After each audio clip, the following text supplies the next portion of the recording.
कि हम थोड़ा सा पोर्शन हम जो करेंगे वो डेफिनेटली वो हिस्सा करेंगे जो पास्ट पे जो क्वेश्चंस है make or bye decision making के, ठीक है। तो ये मैंने अभी हेड ऑफिस पे दिया था, आपको ये क्वेश्चन मिल चुके होंगे। दिस वन 6 क्वेश्चन 7 क्वेश्चन, ठीक है। इसी को मैं स्टार्ट करता हूँ आज। क्वेश्चन नंबर 1 देखिएगा। Sun Company, this question has taken from winter 2016. Question number 2, और रिक्वायरमेंट अगर देखें तो वो कहता है कि should Sun make or buy the component and what are the other consideration should be taken into account, ठीक है। ये 15 मार्क्स का क्वेश्चन है। अच्छा, अब इसमें देखें कि Sun company makes 4 components A B C and D for which cost in the forthcoming year are expected to be as follows.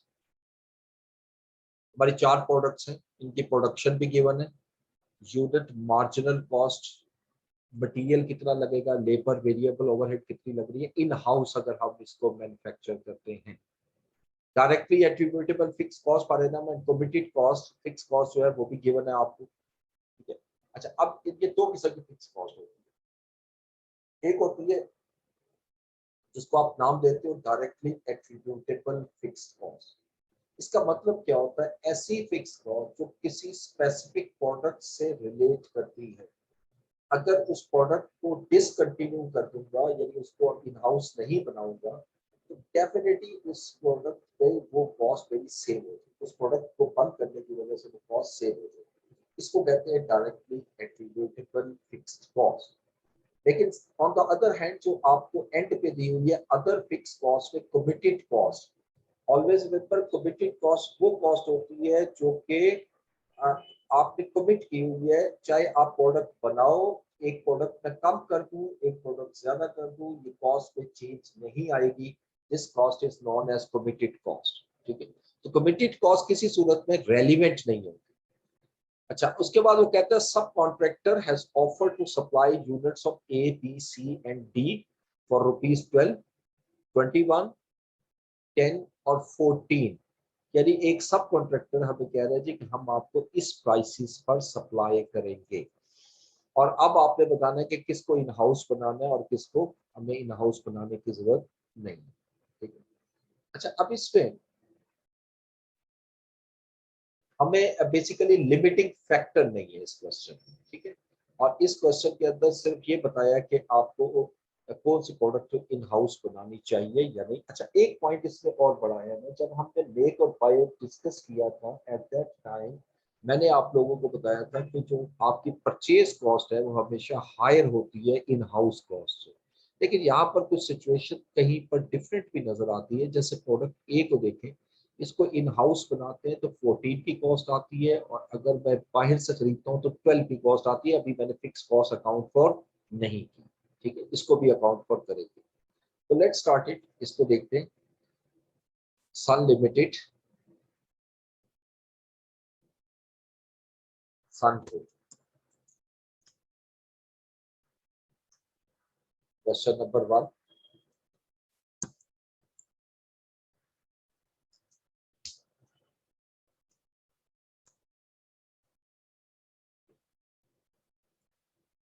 अब इसमें चूंकि 4 प्रोडक्ट्स हैं ए बी सी डी, आप चारों को ले लें।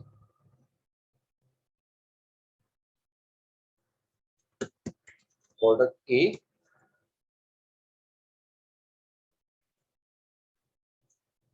B, C and product D.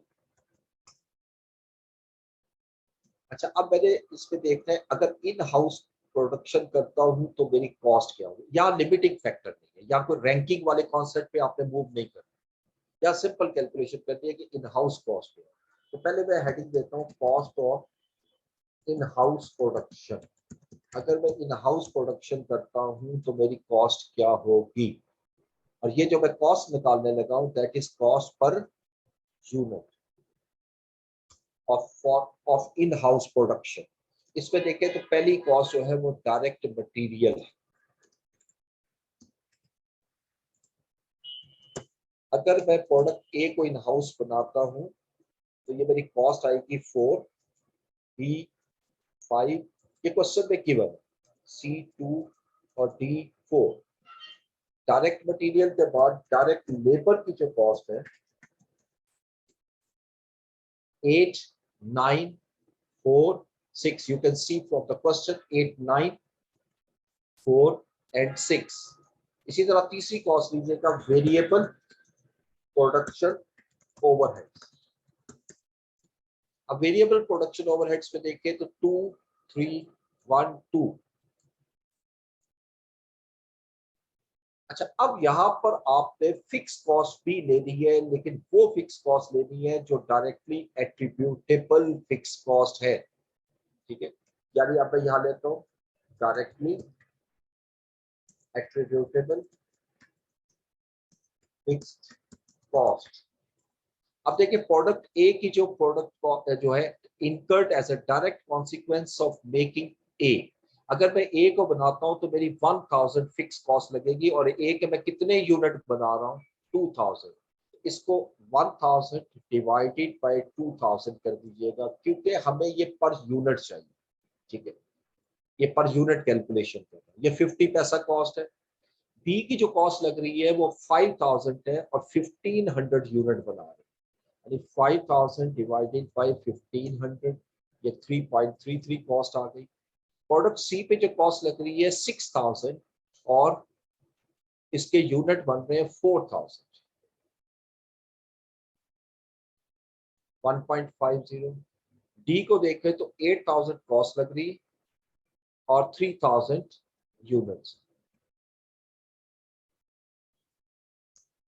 2.67। ठीक है, इसको जब प्लस करूंगा, इन सबको जब मैं प्लस कर लेता हूँ दिस वन, ऐसे 14.50, बी की 20.33, सी की 8.50 और डी की 14.67। ये मेरी कॉस्ट आ गई इन हाउस प्रोडक्शन। अब अगर मैं देखता हूँ कॉस्ट पर यूनिट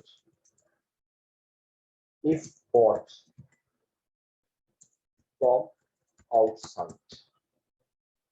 आउटसाइड, अगर मैं आउटसाइडर से बाय करता हूँ प्रोडक्ट ए, तो ये देखिएगा, a subcontractor has offered to supply A, B, C, D for ₹12, यानी ये हमें 12 में देने को तैयार है, ये 21 में, तीसरी 10 में और फोर्थ 14 में।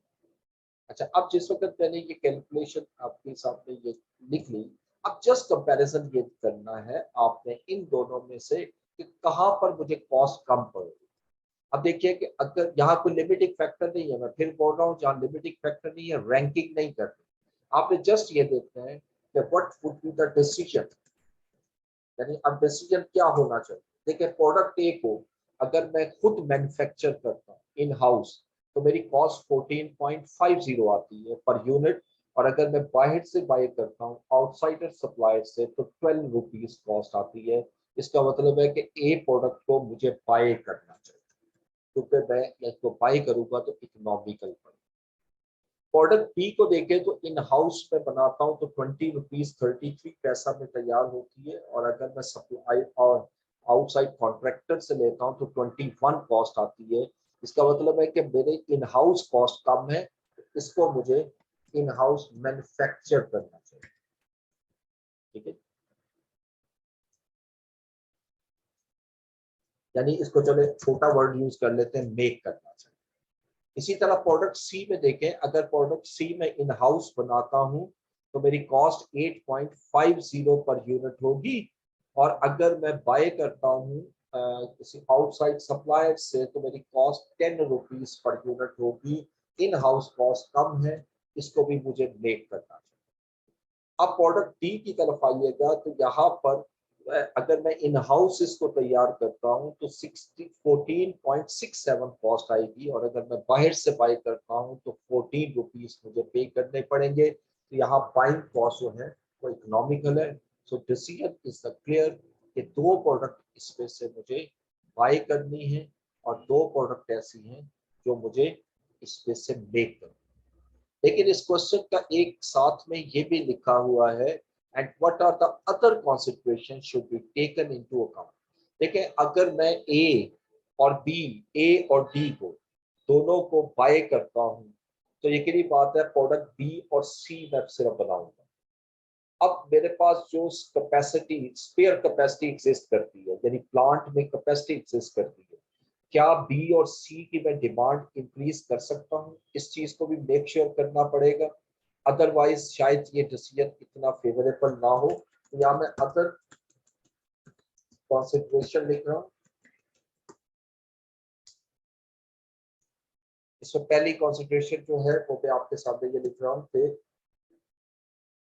the spare capacity existed due to shutdown of product A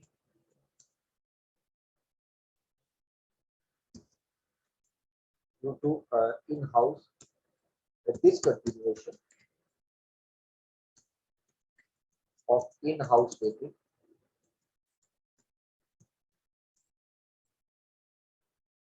due to A and B, product A and B can be utilized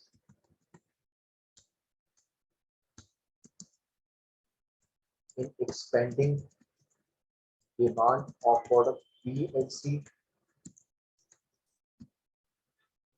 एक तो ये बड़ा इंपॉर्टेंट कंसिडरेशन है। नंबर 2 कंसिडरेशन में ये count the product the subcontractor currently supplied product A and B on most economical terms। The question is that whether quality of product will be maintained by subcontractor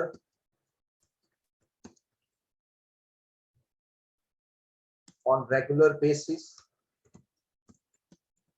क्या वो quality उस product को maintain कर सकेगा? ठीक है, ये question भी इंपॉर्टेंट है। Number 3, could the subcontractor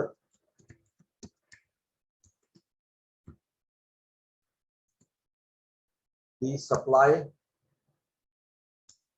product A and B to us without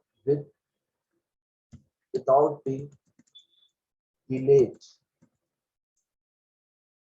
without delaying the deliveries?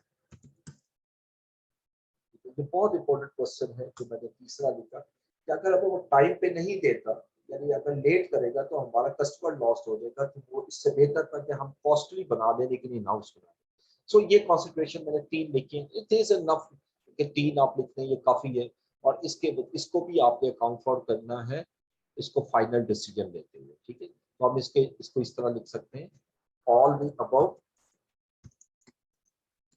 considerations shall also be accounted for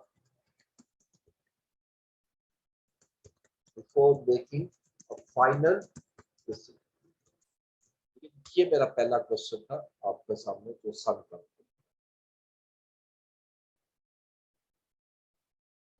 okay, जो मैं कर देता हूँ, रिपीट कर देता हूँ। अच्छा, अदर कॉन्सेंट्रेशन,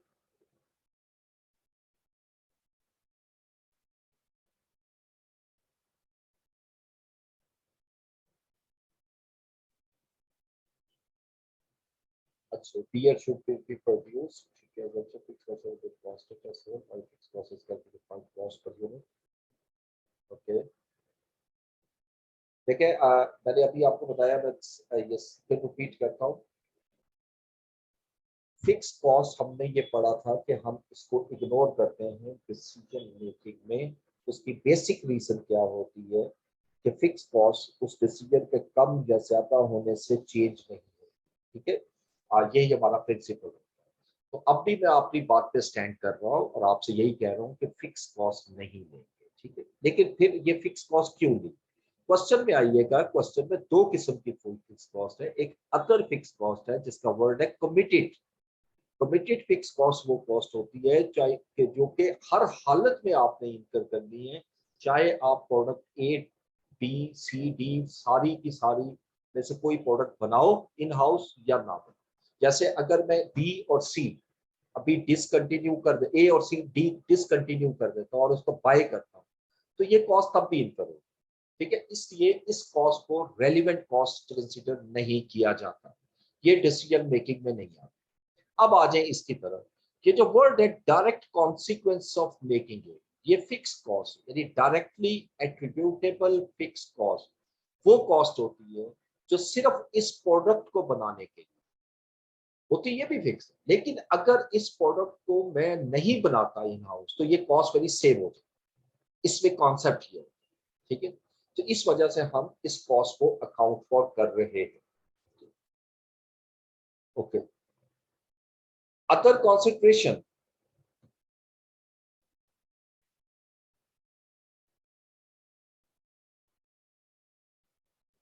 जी अदर फिक्स कॉस्ट जो है वो, अदर फिक्स कॉस्ट का मतलब कमिटेड फिक्स कॉस्ट नहीं लेंगे और बाकी जो फिक्स कॉस्ट है वो बिल्कुल हम लेंगे।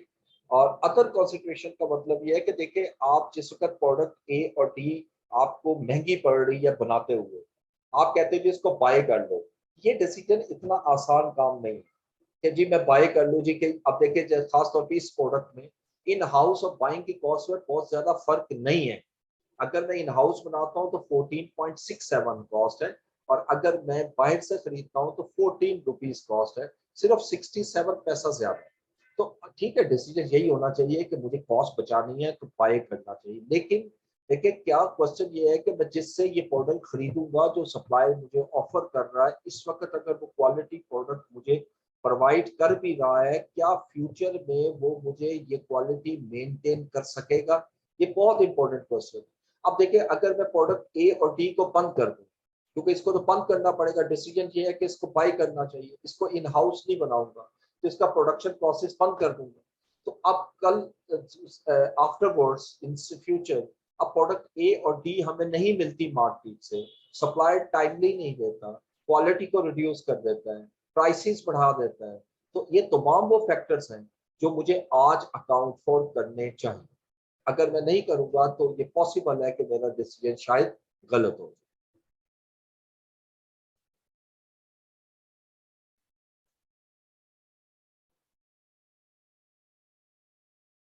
प्रोडक्ट बी और सी की जो अदर फिक्स कॉस्ट है वो बिल्कुल बढ़ जाएगी, जो अपोर्शन कॉस्ट है वो बिल्कुल आप ठीक कह रहे हैं।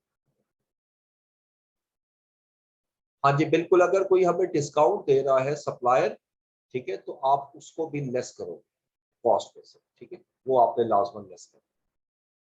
अच्छा, ये क्वेश्चन जो था इसमें लिमिटिंग फैक्टर नहीं। अब क्वेश्चन नंबर 2 में आइएगा,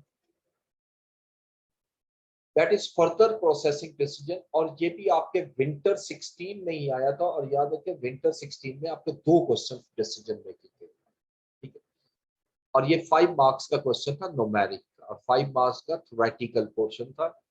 और अब यहाँ वो लिख रहा है product A and B are produced in a joint process, यानी आप दो प्रोडक्ट बना रहे हो ए और बी, और ये जॉइंट प्रोसेस से बना रहे हो, ठीक है। उसके बाद वो लिख रहा है जी at the split off point product A is complete whereas product B can be process further. यानी जो स्प्लिट ऑफ पॉइंट वो पॉइंट होता है जहां से ये दोनों प्रोडक्ट्स अलग होती हैं। वो कह रहे हैं कि यहाँ पर जहां दोनों प्रोडक्ट्स अलग होंगी, प्रोडक्ट ए तो मैं सेल कर दूंगा, लेकिन प्रोडक्ट बी जो है उसको फर्दर प्रोसेस करना पड़ेगा। कैन बी फर्दर प्रोसेस, वो कर सकते हैं आप उसको further process. Following additional information, the following additional information is available. अब यहाँ देखिए प्रोडक्ट ए के आप 10,000 यूनिट बना रहे हो, प्रोडक्ट बी के 15,000 unit.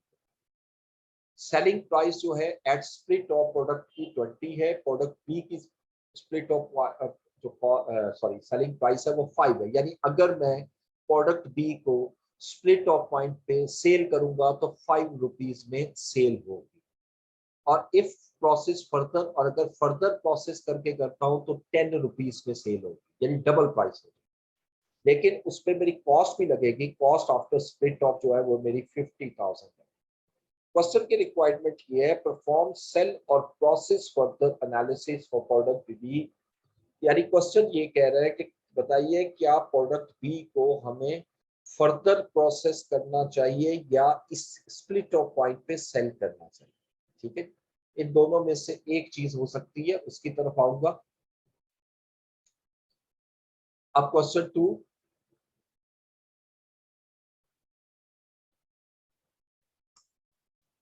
That is further processing.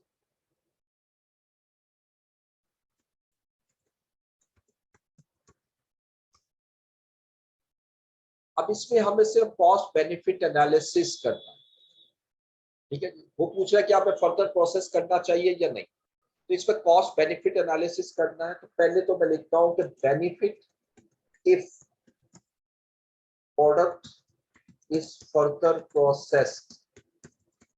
अब देखिए क्या बेनिफिट होगा। बेनिफिट ये होगा कि पहले आप इसको सेल कर रहे थे 5 रुपीज में, अगर मैं फर्दर प्रोसेस करूंगा तो ये सेल होगा 10 रुपीज में, यानी 10 - 5, 5 रुपीज पर यूनिट मेरा प्रॉफिट इंक्रीज हो जाएगा, रेवेन्यू इंक्रीज हो जाएगा। ठीक है, और मैं कितने यूनिट बना रहा हूँ, 15,000, इसको 15,000 से मल्टीप्लाई करो। ठीक है, यानी एक यूनिट पर 5 रुपए में ज्यादा रेवेन्यू कमा सकता हूँ। तो ये अमाउंट आएगी 15,000 इंटू 5, ये मेरा बेनिफिट हो गया। लेकिन कॉस्ट क्या है, तो आखिर यही बात है, ये बेनिफिट कमाने के लिए मुझे फर्दर प्रोसेसिंग कॉस्ट भी लगानी पड़ेगी। अब मैं लिखता हूँ cost of further processing to be incurred. जो मुझे फर्दर प्रोसेसिंग की कॉस्ट जो इनकर करनी पड़ेगी वो है 50,000। अब देखें इस क्वेश्चन के अंदर अगर आप देखें तो बस यही दो चीजें थी। अब नेट देखें बेनिफिट है या कॉस्ट है, तो आप देख सकते हैं कि नेट बेनिफिट है, और नेट बेनिफिट कितना है, 75 minus 20 sorry 50, that is equal to 25,000 rupees का मेरा इजाफा होगा अगर मैं प्रोडक्ट को फर्दर प्रोसेस करता हूं। तो अब मेरा फाइनल डिसीजन मैं लिखूंगा the product B should be processed further because the net benefit of rupees 25,000 will be generated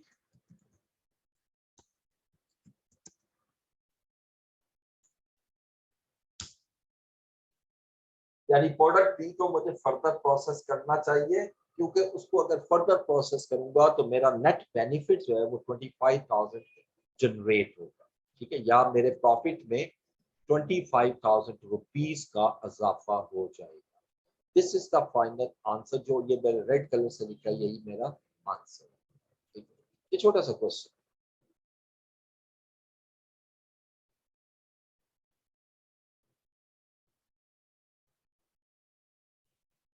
अच्छा जी, 75,000 जो है वो टोटल रेवेन्यू नहीं है, ये incremental revenue. 75,000 is an incremental revenue. ठीक है, 75 पहले था, 150 होगा, तो इजाफा होगा 150,000। दूसरा आपने कुछ क्वेश्चन लिखा है, question number 2, winter 2021 further processing का। ठीक है, ये भी मैं करवा देता हूँ, आज ही करेंगे इसको, नोट कर लेता हूँ। Question number 2, winter 2021।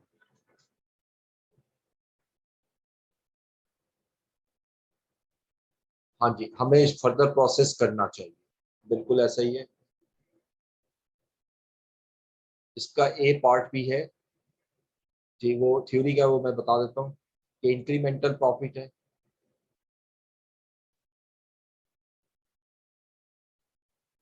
Summer 2018, question number 6। ठीक, ये भी ओके जी।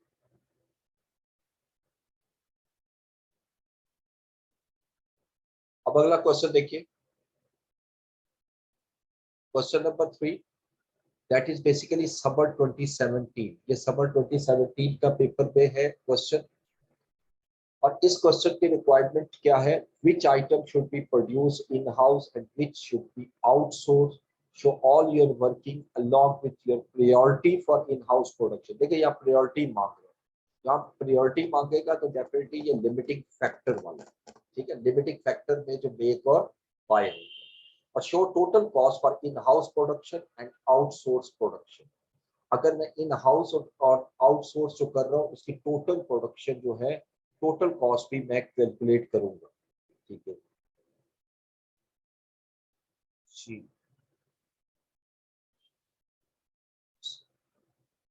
देखिए मैं तरतीब से चल रहा हूँ, जैसे ही आता है मैं करता हूँ, आपको क्वेश्चन कर देता हूँ आपको जो आप कह रहे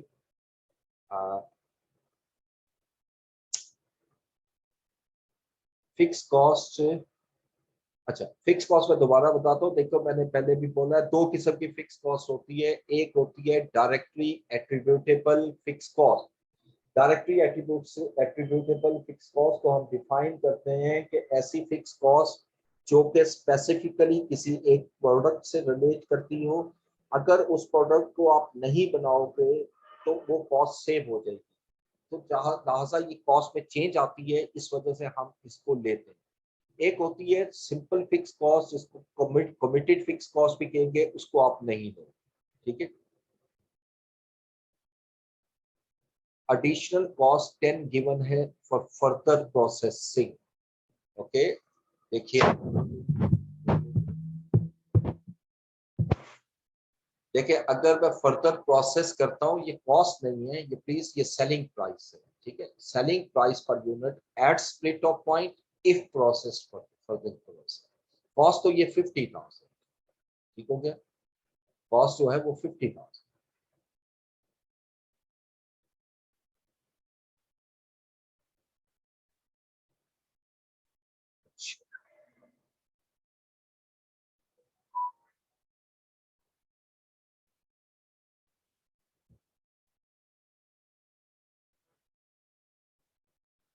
ओके, अच्छा आगे चलिए। अब इस क्वेश्चन में आइएगा।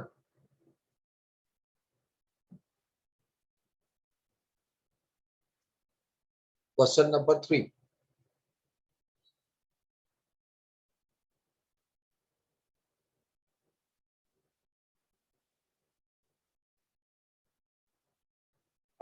देखिए ये उस्मान नवाज ने क्वेश्चन किया, आप कंफ्यूज हो रहे हो, आप क्वेश्चन को एक दफा फिर गौर से देखो। ये जो आपने लिखा है कि क्वेश्चन पे फर्दर प्रोसेसिंग के लिए 10 गिवन है, ये सेलिंग प्राइस है, ठीक है। और यहाँ पर जो हम ले रहे होते हैं, देखिए इस वक्त मैं आपको थोड़ा सा और डिटेल में बताता हूँ कि अगर हम if not process, if not further process, अगर हम उसको फर्दर प्रोसेस नहीं करेंगे तो हम कितने यूनिट बेच रहे हैं? हम 15,000 यूनिट बेच रहे हैं, किस प्राइस पे? 5 रुपीज पे। तो मेरा रेवेन्यू कितना होगा? 75। अगर हम फर्दर प्रोसेस करते हैं तब भी मैं 15,000 यूनिट बेचूंगा, लेकिन अब 10 रुपीज में बेचूंगा तो मेरा रेवेन्यू कितना होगा? 150। तो मेरा नेट, मेरा एक्स्ट्रा बेनिफिट कितना हुआ वो आप देखो कितना, 150 माइनस 75। इसको आसान तरीका ये होता है कि 10 माइनस 5 इंटू 15,000 करोगे तो 75,000 आ जाए, ठीक है। अब होपफुली आप इसको अंडरस्टैंड कर रहे हो। चलिए,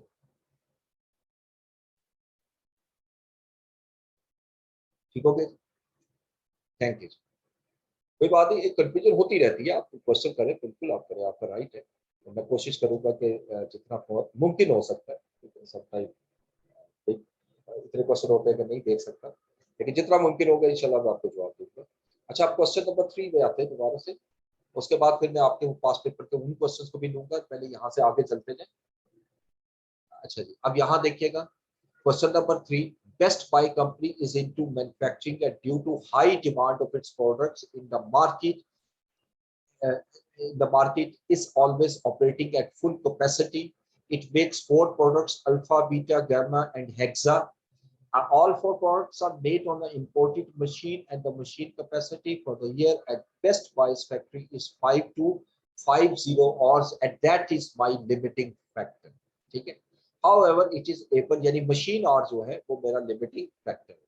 However it is able to obtain any of these products in unlimited quantities from a subcontractor, लेकिन इसके अलावा वो कहता है हम इसको मार्केट से सब कॉन्ट्रैक्टर से भी बाय कर सकते हैं, ठीक है।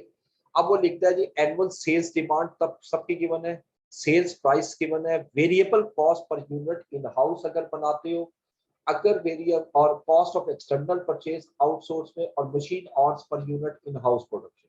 अब चूंकि ये लिमिटिंग फैक्टर का क्वेश्चन है तो इसके लिए एक टेबल आपको याद होगा, हम उसी टेबल को फॉलो करेंगे। क्वेश्चन नंबर 3,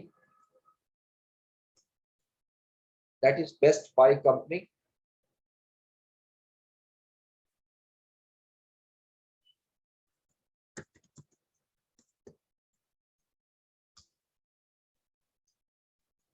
अच्छा, इस पे आप वही चारों प्रोडक्ट लिख लें, alpha, beta, gamma and hexa, ये 4 प्रोडक्ट्स है हमारी। अब सबसे पहले मुझे क्या कैलकुलेट करना है, जैसे हमने पढ़ा था, सबसे पहले तो आइडेंटिफाई करना होता है लिमिटिंग फैक्टर जो गिवन है, यहाँ पर आइडेंटिफाई करने की जरूरत नहीं है। अब उस टेबल को शुरू करूंगा और एंड तक ले जाऊंगा। सेकंड स्टेप हमने पढ़ा था calculate cost, variable cost per unit, variable cost per unit in house manufacture, ठीक है। यानी अब मैं लेता हूँ variable cost per unit if में, अगर मैं उसको खुद बनाता हूँ, इन हाउस बनाता हूँ, तो मेरी वेरिएबल कॉस्ट क्या होगी, इसमें देखें तो वेरिएबल कॉस्ट दी हुई है 7.5, 10.5, 9 एंड 10.5, ये मेरी इन हाउस कॉस्ट।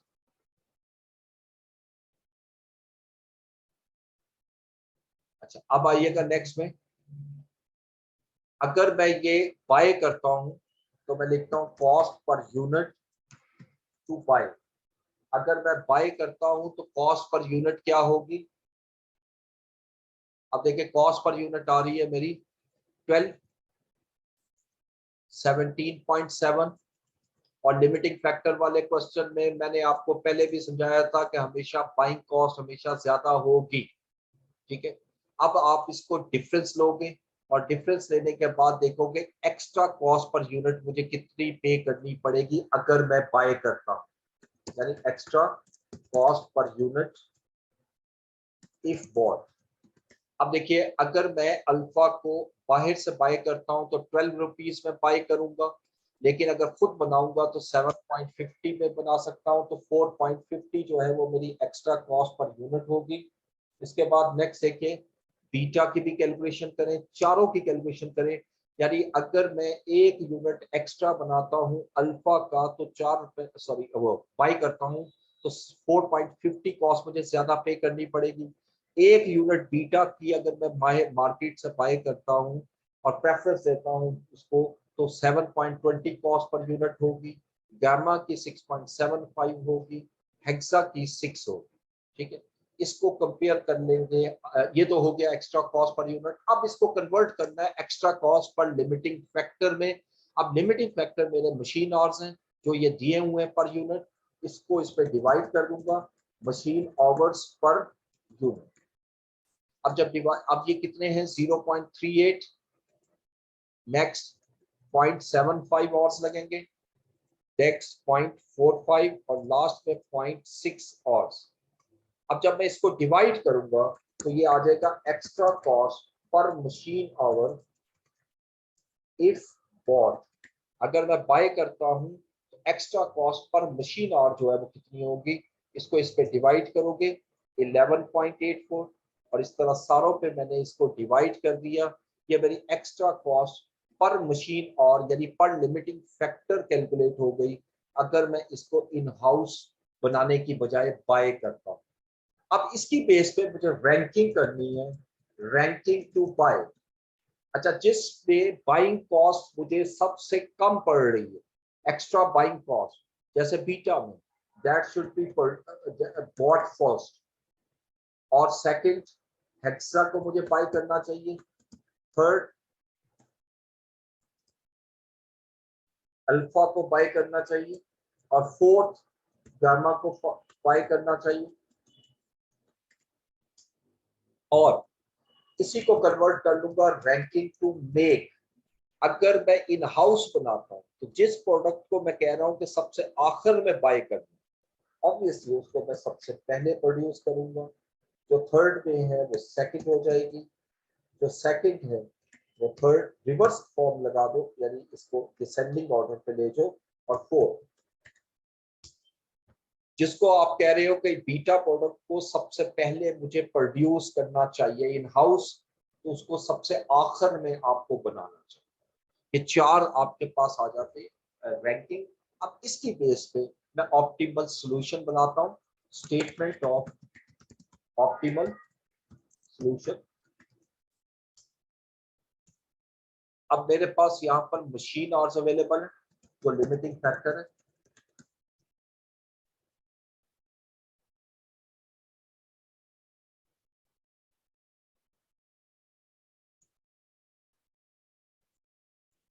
और यहाँ पर आ जाएगा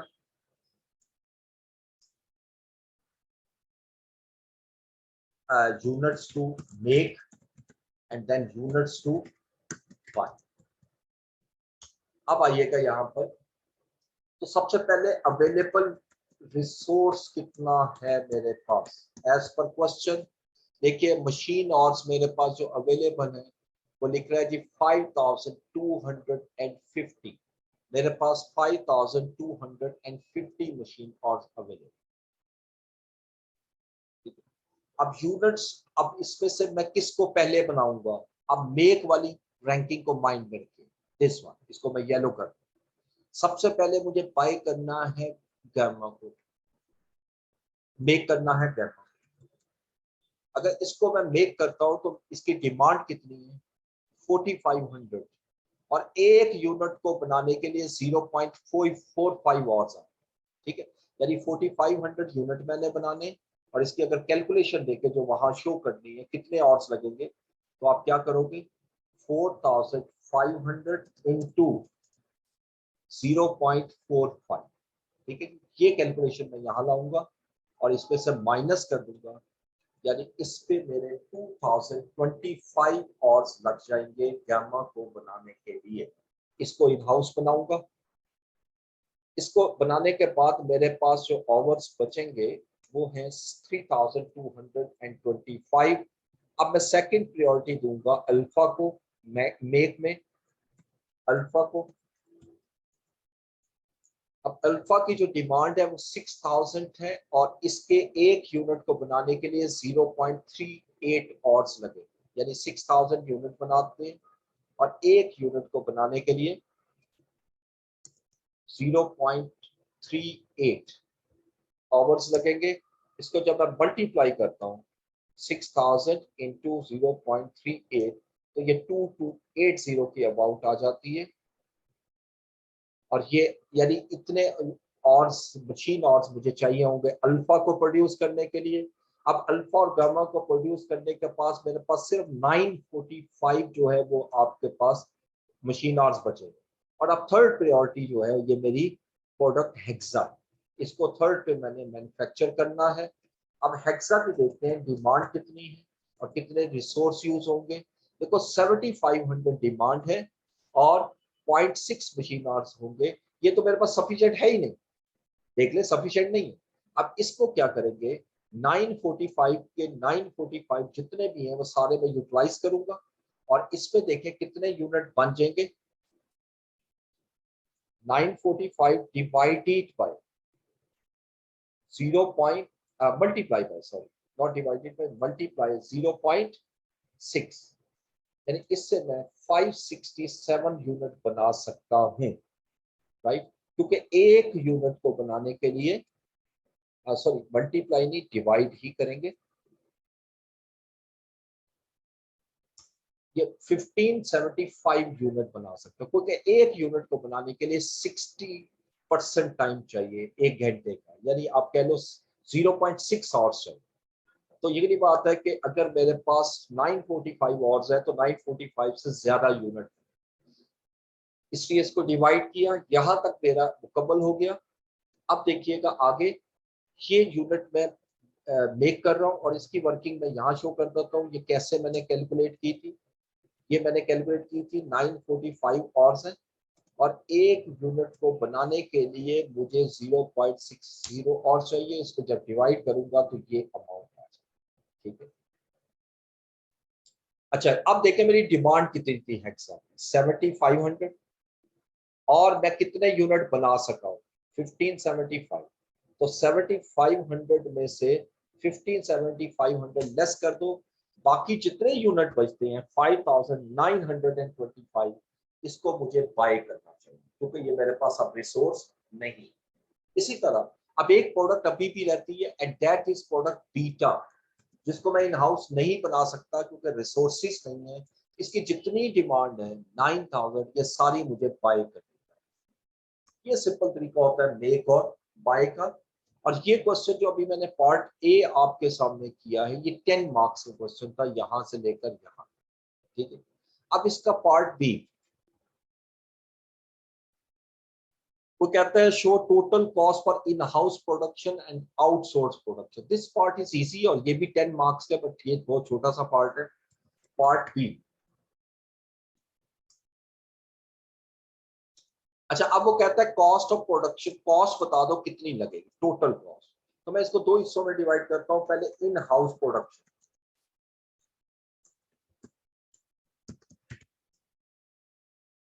इन हाउस प्रोडक्शन जो मैं करूंगा, किस किस को करूंगा ये लिखे हूं, ठीक है। गामा के 4500 यूनिट्स करूंगा, और इस पे मेरी यूनिट कॉस्ट कितनी आएगी, मैं यहाँ पे लिख लेता हूँ यूनिट्स, एक टेबल सी बन जाएगी, यूनिट कॉस्ट आ जाएगी, और यहाँ टोटल कॉस्ट मल्टीप्लाई कर, ठीक है जी। अच्छा अब मैंने ये देखिए 4500 यूनिट बनाने हैं इन हाउस, और एक यूनिट की यूनिट कॉस्ट क्या है, यूनिट कॉस्ट इन हाउस अगर बनाता हूँ तो देखिए 9 रुपीज, ये 9 रुपीज आ गई। इसको मल्टीप्लाई करूंगा 9 रुपीज, क्योंकि ये मैं इन हाउस बना। उसके बाद अल्फा, अल्फा के इन हाउस यूनिट जो बन रहे हैं वो आपके 6000 है, और अल्फा पे जो कॉस्ट लगेगी एक यूनिट की वो 7.50 अगर इन हाउस बना। अब इसको मल्टीप्लाई किया तो 45,000 कॉस्ट आ गई अल्फा। उसके बाद आखिर में चलिए तीसरी प्रोडक्ट जो मैं बना सकता हूँ इन हाउस वो हेक्सा है, और हेक्सा के मैं सिर्फ 1575 यूनिट बना सकता हूँ। और अगर इसको बनाता हूँ हेक्सा को तो मेरी इन हाउस मैन्युफैक्चर की कॉस्ट 10.50 होगी। अब इसको भी मल्टीप्लाई कर दो, ये कॉस्ट आ गई 16,538, ठीक है। ये टोटल किया यहाँ पर, ये पहला हिस्सा मैंने टोटल किया इन तीनों को 102038, ये है total cost of in house production. अगर मैं इन हाउस बनाता हूं तो मेरी जो टोटल कॉस्ट है वो 102380 है। लेकिन अब आ जाए जो मैं बाय करूंगा वो कॉस्ट क्या है, क्योंकि दोनों का उसने पूछा आउटसोर्स प्रोडक्शन, ठीक है। अब मैं लिखता हूँ आउटसोर्स प्रोडक्शन। आउटसोर्स वो है जो आप बाहर से बाय कर रहे हैं। अब आउटसोर्स प्रोडक्शन में आता हूँ, तो आउटसोर्स के कौन कौन से यूनिट आप बना रहे हो, 5925 हेक्सा के, पहले मैं यूनिट लिख लेता हूँ, और 9000 बीटा, ये वो है जो आउटसोर्स कर रहे हो यानी बाय कर रहे हो। इसको मैं बाय करूंगा।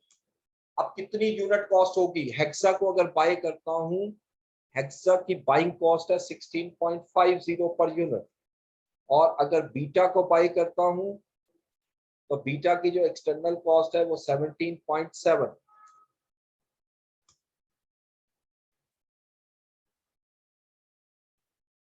अब इसको मल्टीप्लाई कीजिएगा 97763 और 159,300, और इसको प्लस करूंगा तो this is the total cost of outsource production, ठीक है।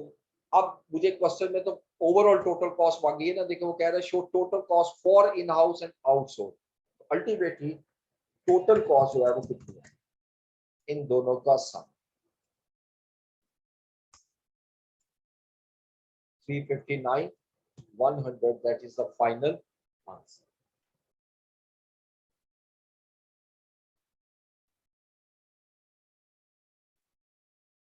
ओके ये भी हो गया हमारा, इसके दोनों पार्ट्स कर लिए। अगर क्वेश्चन का फिर एक दुनिया क्वेश्चन है तो उसको जवाब दे देता हूँ।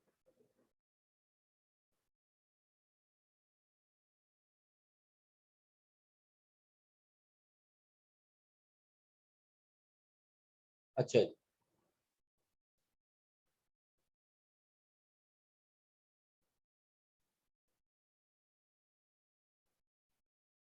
यहाँ से मेरे ख्याल आपको क्वेश्चन किए इंक्रीमेंटल कॉस्ट 50,000 लेस की है इसमें से, यस। अच्छा जी, उसके बाद नेक्स्ट आइएगा सर। अच्छा इंटरनेट प्रॉब्लम आ रही है आपको, चले इसमें अब मैं तो कुछ नहीं हल इसका कर सकता। uh, अच्छा, why we are not taking buying ranking first instead of making ranking। देखिए बेसिकली होता ये है कि हमारा ये जो मेथड है ना, इसमें हम कैलकुलेट करते हैं एक्स्ट्रा कॉस्ट ऑफ बाइंग, ठीक है। इस वजह से हम इसको पहले कैलकुलेट करते हैं, ये इसको एक मेथड डेवलप हुआ है। हाँ अगर आप मुझे क्या कैलकुलेट कर दो मैं कर दूंगा, वो मसला नहीं, बट बुक्स में जो मेथड है हम उसी को फॉलो करते हैं। इस मेथड का नाम है वेरिएबल कॉस्ट मेथड। और इस मेथड के अंदर कॉन्सेप्ट ये होता है कि इस कॉस्ट में, यानी आपने जो वेरिएबल कॉस्ट पे की है बाइंग की, वो एक्स्ट्रा कितनी है। लेकिन जब मैं एक्स्ट्रा का वर्ड यूज करता हूँ तो ये याद रखिएगा ऑटोमेटिकली वो कॉस्ट आएगी जो कि इंक्रीमेंटल है, एक्स्ट्रा कॉस्ट है, और ये आपकी बाइंग से रिलेट करती है। इसलिए बाइंग की जो आपकी होगी ना रैंकिंग, वो हमेशा फर्स्ट आएगी, ठीक है।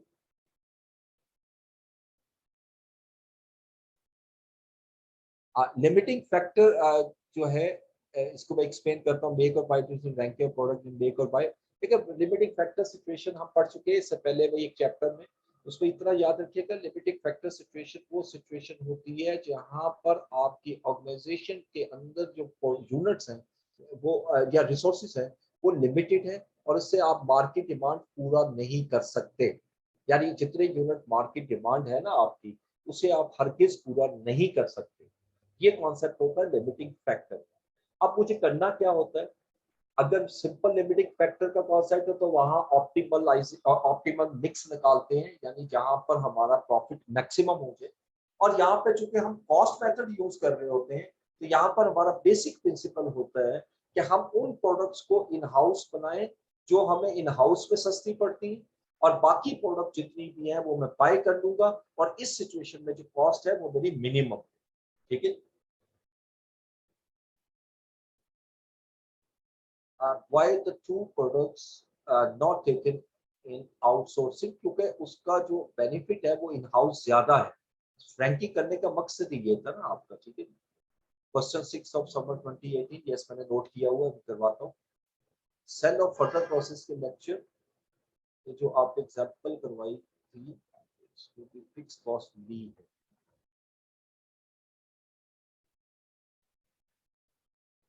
अच्छा देखिए, सेल और फर्दर प्रोसेस के क्वेश्चन में सिर्फ वो फिक्स कॉस्ट लेंगे, मैंने अभी बताया जो आज ली है, जिस तरह आज ली है बस उसी कॉस्ट को लेना, उसके अलावा और कोई फिक्स कॉस्ट को आप नहीं लोगे। जो डायरेक्टली एट्रीब्यूटेबल फिक्स कॉस्ट होती है सिर्फ उसको लेना। लिमिटिंग फैक्टर से डिवाइड क्यों नहीं किया? भाई लिमिटिंग फैक्टर से किया है, आप गौर से देखो, ये किया है, ये देखिए, ये जहां तक मैंने कैलकुलेट किया रैंकिंग वाला पोर्शन कहा गया, ये आया एक्स्ट्रा का। इसको जब मैंने डिवाइड किया इस पर तो ये आंसर आ रहा है, तो डिवाइड किया मैंने।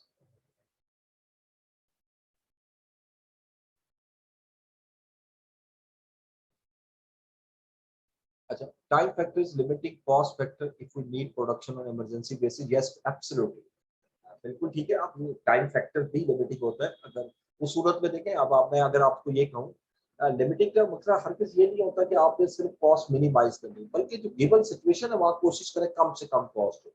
मतलब मैं आपको एग्जांपल देता हूँ, ये जो अभी आपने कहा टाइम मैनेजमेंट की ना, टाइम लिमिटेशंस की। अब मेरे पास एक सप्लायर है, वो मुझे कहते हैं जी मैं 1 वीक में आपको सप्लाई करूंगा, मैं उसको ऑर्डर दे देता हूँ, बट ड्यू टू स्ट्राइक्स या अदर फैक्टर्स जो अनकंट्रोलेबल फैक्टर्स हैं, इसका मतलब अब टाइम लिमिटेशन क्रिएट हो गई। अब मैं उसको जो मैंने ऑर्डर दिया हो वो टाइम पे नहीं पहुंचेगा, तो अब मैं उसको प्रोडिक्ट करूंगा कि कितने दिनों के लिए स्टॉक लेट हो जाएगा, उतने दिन के लिए मुझे मार्केट से खरीदना पड़ेगा। और अगर मैं खरीदता हूँ और कॉस्टली भी बाई करता हूँ तो वो मेरे लिए इकोनॉमिकल होगा, क्योंकि इस सिचुएशन के अंदर बजाय ये कि मैं अपनी प्रोडक्शन बंद कर दूँ, कस्टमर में मार्केट के अंदर मैं कंपेटिटिव एडवांटेज एडवांटेज जो है वो लॉस कर दूँ, इससे बेहतर है मैं थोड़ी सी कॉस्ट पे कर दूँ। इसलिए हम इसको लिमिटिंग फैक्टर कह सकते हैं इस सिचुएशन में। और उसके बाद make or buy में ranking का purpose due to limiting factor is to minimize cost due to in-house production and buy to minimize cost. Yes, absolutely ऐसा ही है, क्योंकि आपका मकसद ये होता है कि जो आप इन हाउस बना रहे हो वो कौन सी प्रोडक्ट में इन हाउस बनाऊं तो इकोनॉमिकल पड़े, और कौन सी प्रोडक्ट ऐसी है जिसको मैं बाय करूं तो मुझे इकोनॉमिकल पड़े। ठीक है, इस वजह से हम इसकी सारी दोनों रैंकिंग कर रहे हैं।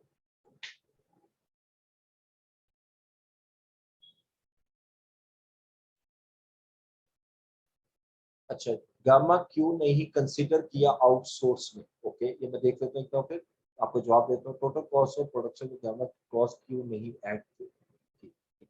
अब आइएगा यहाँ पर ऊपर वाले क्वेश्चन में, आप क्वेश्चन कर रहे हो। अच्छा, यही बात, this one.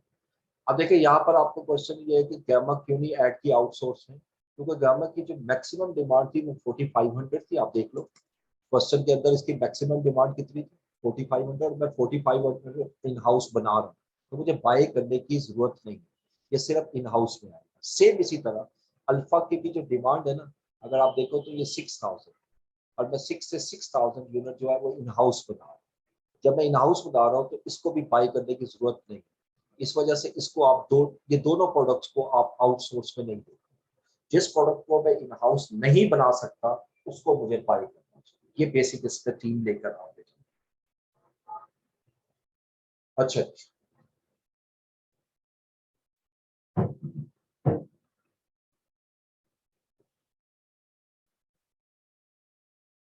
optimal solution is calculated for maximizing revenue with limiting factor associated remaining by from market.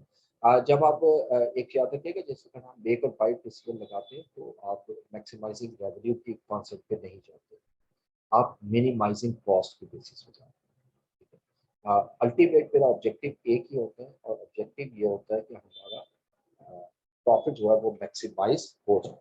तो प्रॉफिट मैक्सिमाइज तभी हो सकता है जब हम या रेवेन्यू इंक्रीज करें या कॉस्ट डिक्रीज करें। तो लिमिटिंग फैक्टर में जो हम यूज करते हैं वो कॉस्ट डिक्रीज है। अच्छा, ये जो आपके क्वेश्चन है ना जी, फ्लॉ पेपर का ये क्वेश्चन, फ्लॉ का ये क्वेश्चन, ये हम आखिरी क्लासेस में करेंगे। अभी मैंने जो प्लान बनाया वो मैं आपके साथ शेयर करता हूँ। हमारी जो आज की क्लास के बाद हमारी 3 क्लासेस, सॉरी 5 क्लासेस हो, जिसमें 4 रमजान में है। एक दो तीन रमजान में भी 5 क्लासेस है, तो 2 ईद के फौरन बाद जो है तो आपकी 2 क्लासेस होगी। और उसमें मुझे अगर ज्यादा टाइम भी लेना पड़ा तो मैं रिक्वेस्ट करके ले लूँगा। उसमें हम प्रैक्टिस करेंगे जो जो आपकी क्वेश्चन रह गए हैं पास पेपर के और प्रॉब्लम्स हैं, उसको हम डिस्कस करेंगे। मीनवाइल हम जो टॉपिक कर रहे हैं उससे रिलेटेड ही क्वेश्चन मैं आपके साथ क्लास में डिस्कस करेंगे। अच्छा, अच्छा, अब क्वेश्चन नंबर 4 तो हमने ये रिपीट हुआ था। ठीक है, क्वेश्चन नंबर 4 जो है ये मैं करवा नहीं रहा, ये एग्जैक्टली वही है जो क्वेश्चन नंबर 2 है। ये सेकंड टाइम पेपर में आया था विंटर 2018 में, सिर्फ थोड़ी सी वैल्यूज चेंज। ठीक है, जैसे वहां पर ये देखिए सेम वही है, एक तो यूनिट का थोड़ा सा चेंज आ गया। यहाँ यूनिट 10 और 15 थे, यहाँ यूनिट 10 और 20 है। स्प्लिट ऑफ पॉइंट पे सेल प्राइस सेम है, after processing further processing same है, और सिर्फ ये कॉस्ट आपकी। और ये 15 मार्क्स का क्वेश्चन दिया हुआ था, समर 2018। ठीक, अब मैं पास पेपर ओपन करता हूँ, जो आप लोगों ने क्वेश्चन किए उसको मैं आपके साथ डिस्कस कर लेता हूँ। आपने एक क्वेश्चन ये किया था जी विंटर 2021 का क्वेश्चन नंबर 2। अगर तो इसी टॉपिक से है तो मैं बिल्कुल करवाऊंगा अभी।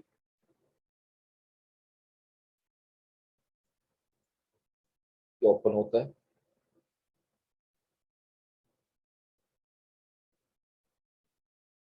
बस समर 2015 के क्वेश्चन 5 और 6, समर 2018 का क्वेश्चन 5 और 6। ठीक है, ये भी देखते हैं। और समर 21 का 8, 21 क्वेश्चन नंबर 8। पहले इसको देखो, ये आपने मुझे कहा था जी विंटर 2021 क्वेश्चन नंबर 2।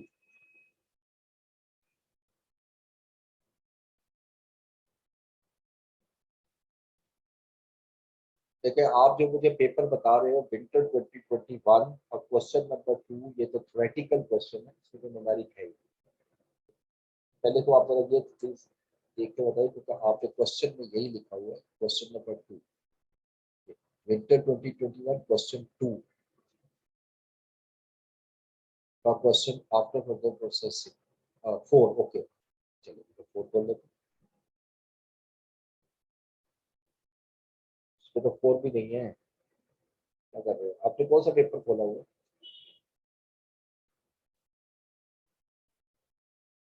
इसमें तो आया नहीं हुआ फर्दर प्रोसेसिंग विंटर 2021।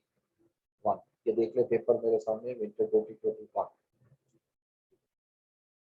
समर 18 में आता हूँ फिर, अगर नहीं मिल रहा।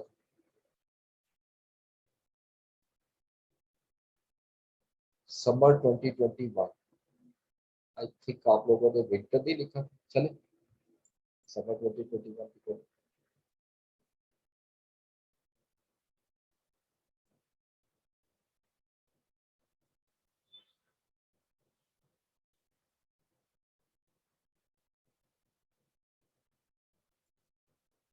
हाँ जी, इस पे क्वेश्चन नंबर,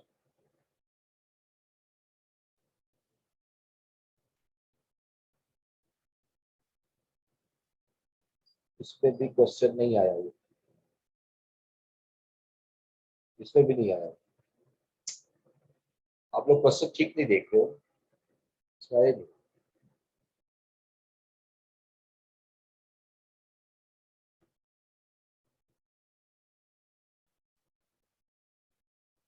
हाँ ये है सर, ठीक है। विंटर 2021 का क्वेश्चन नंबर 8, विंटर 2021 का क्वेश्चन नंबर 8, ये फर्दर प्रोसेसिंग का है, 20 मार्क्स का। Should JP1 be sold as soon as it is produce from the common process और should it be further process in the product FP1। ठीक है, अब देखिए वो कहता है company makes 2 joint products from a common process for every 100 kg of input to the common process. Output consists of 40 kg of joint product JP1 and 60 kg of joint product 2। यानी आप अगर 100 kg में input करता हूँ common process में, तो 40 kg जो है वो मेरा ज्वाइंट प्रोडक्ट 1 बनती है और 60 kg ज्वाइंट प्रोडक्ट 2 बनती है।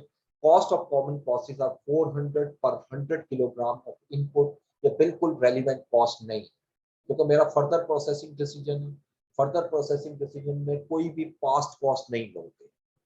अच्छा आगे लिखते हैं JP can be sold for ₹10 per kg and JP2 can be sold for 16 per kg। ठीक है, alternatively JP1 can be processed further to make a finished product FP1। ठीक है, कि JP1 को आप फर्दर प्रोसेस करो कर सकते हो और FP1 में कन्वर्ट कर सकते हैं। Cost of further processing consist of variable cost of 6 per kg and directly attributable fix cost of 96,000 per year. फिर आ गया डायरेक्टली एट्रीब्यूटेबल, इसको लाजमन लोगे। उसके बाद वो लिख रहे हैं the further processing product would have a selling price of ₹28 पर kg। अगर मैं फर्दर प्रोसेस करता हूँ FP1 को तो सेलिंग प्राइस 28 होगी, हालांकि पहले उसकी प्राइस 10 थी। अच्छा आगे लिखता है कि 10 there is estimate it is estimated that 10,000 kg of JP1 will be produced each year। there are no losses in any process। ये बिल्कुल वही क्वेश्चन है जो किया, बहुत सिंपल और 20 मार्क्स का दिया हुआ, इमेजिन करें, बहुत इजी क्वेश्चन। सो यहाँ मैं आप पेपर का रेफरेंस लिख रहा हूँ, विंटर 2020।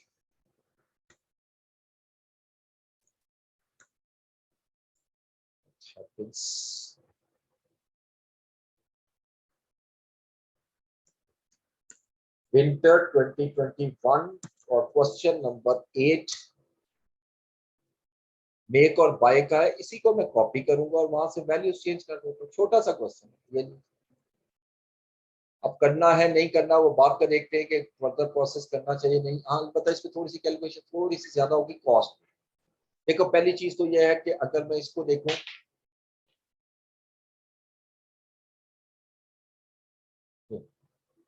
यहाँ से कि एक्स्ट्रा बेनिफिट क्या है। देखो अगर JP1 को सेल करता हूं तो 10 रुपीज में सेल कर रहा हूं, राइट। हम इसको सेल कर रहे हैं 10 रुपीज। और अगर मैं इसको फर्दर प्रोसेस करता हूं तो further processing product FP1 would have a selling price of 28 पर केजी। और कितने यूनिट आप बना रहे हो, अगर आप नीचे आओ तो आप 10,000 केजी बना रहे हो।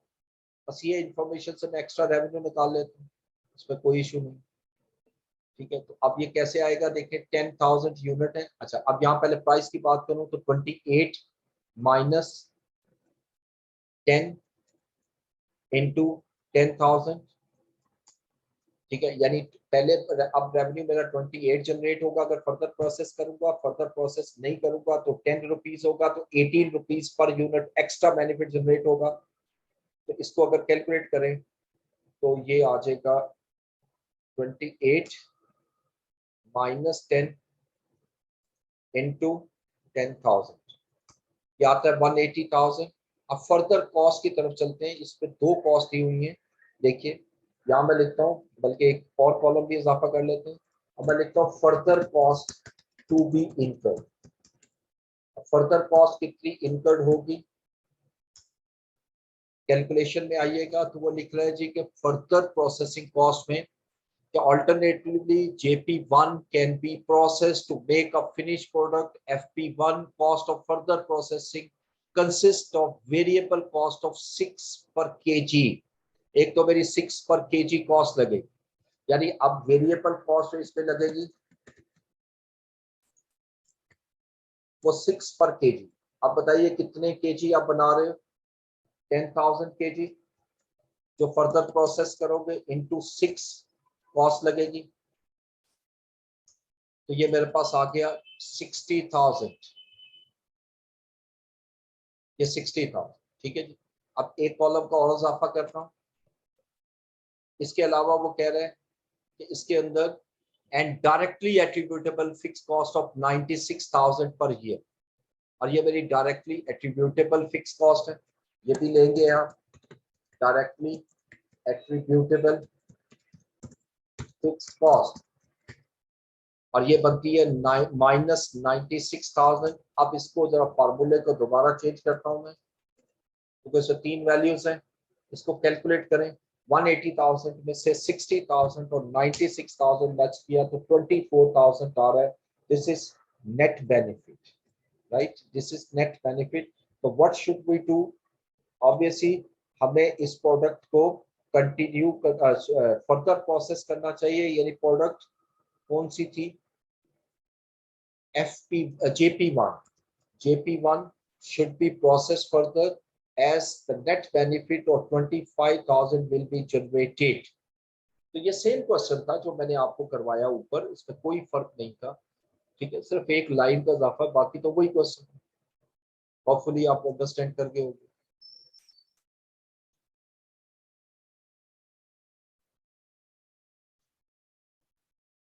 फर्स्ट पैराग्राफ का रोल नहीं, अच्छा हाँ आप बिल्कुल ठीक कह रहे हो। इसमें फर्स्ट पैराग्राफ का कोई रोल नहीं है, क्योंकि ये जो क्वेश्चन आपने पढ़ा उसकी रीजन ये है कि आप का ये डिसीजन है फर्दर प्रोसेसिंग का। और ये जब मैंने आपके सामने पैराग्राफ पढ़ा था तो मैंने आपसे कहा था कि ये मेरे लिए रेलिवेंट नहीं है। जब भी आप फ्यूचर कोई डिसीजन लेते हो पास्ट की कॉस्ट किसी तरह रेलिवेंट नहीं है, बस वो कॉस्ट जो डिसीजन ले रहे हो उसकी वजह से जो कॉस्ट चेंज होनी है वो ले, क्योंकि ये डिसीजन शुरू ही स्प्लिट ऑफ के बाद से है। तो स्प्लिट ऑफ तक जो कॉस्ट लगी है उस पर कोई चेंज नहीं आएगी, चाहे मैं फर्दर प्रोसेस करूं या फर्दर प्रोसेस ना करूं। ठीक है, ये क्वेश्चन तो मैंने आपको करवा दिया। अब मैं आता हूँ आपके दूसरे क्वेश्चन में। समर 2018 का आपने बोला क्वेश्चन नंबर 5 और 6। समर 2018, इसका क्वेश्चन नंबर 5 और 6। अच्छा 5 नंबर क्वेश्चन तो अभी हमने किया ही नहीं है, इसको छोड़ दो, अभी तो ये टॉपिक ही नहीं पढ़ा हुआ, ये तो रेशियो। और 6 जो है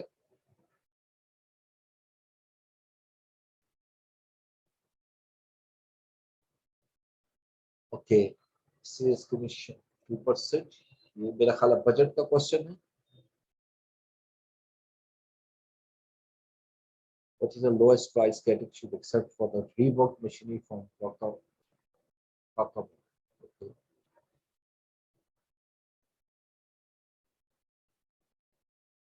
अच्छा, ये क्वेश्चन हम करेंगे, ये स्पेसिफिक मशीन से रिलेटेड है, ये भी डिसीजन मेकिंग का ही ये मैंने बताया ना कि एंड पे जो हमारी क्लासेस होनी है वो हमने इन्हीं क्वेश्चंस को करना है जो हमारे इन टॉपिक्स में नहीं है, और से जनरल, इसको हम जनरलाइज क्वेश्चन कहते हैं, होता है डिसीजन मेकिंग से, मगर ये किसी स्पेसिफिक टॉपिक से रिलेट नहीं करता। इसको जनरलाइज आपने देखना होता है कि ये क्या कह रहा है, उसके मुताबिक आपने इसको सॉल्व करना है। इसके बाद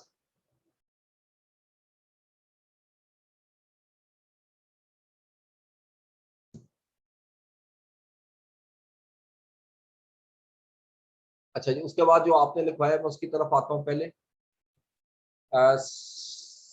विंटर 2020 क्वेश्चन नंबर 2 और क्वेश्चन नंबर 8, विंटर 2020।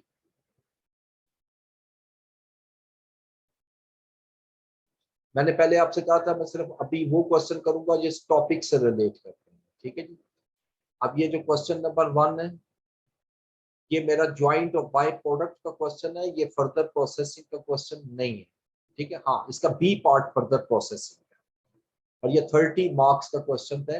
ये भी मैं करवा देता हूँ, चलिए इसको, चूंकि इसका बी पार्ट है वो मैं करवा देता हूँ, लेकिन मैं सारा भी करवा दूंगा, वो मसला नहीं है इसमें। इसको कर लेते हैं। और क्वेश्चन नंबर 8 जो आपने कहा, क्वेश्चन नंबर 8 जो है वो रिलेट करता है आपका हाई लो मेथड से, और ये तो हम कर चुके हैं। अगर आपको इस पर प्रॉब्लम्स है तो ये फिर हम बाद में डिस्कस करेंगे, पहले इस टॉपिक से रिलेटेड अगर हम बात करने तो मेरे ख्याल में ज्यादा बेनिफिशियल है, ताकि हम उसको कंप्लीट कर सकें। अच्छा, आप ये क्वेश्चन देखिएगा। असल में जब मैंने फर्दर प्रोसेसिंग आपसे डिस्कस किया था तो मैंने आपसे कहा था कि पास्ट जो है वो हमारे लिए रेलिवेंट नहीं होती, लेकिन पास्ट की कैलकुलेशन जो है वो तो होती है, और वो इस डिसीजन पे इफेक्ट नहीं होता। लेकिन वैसे अगर एग्जामिनर पूछता है कि उसकी कॉस्टिंग कर दो तो वो बिल्कुल होगी।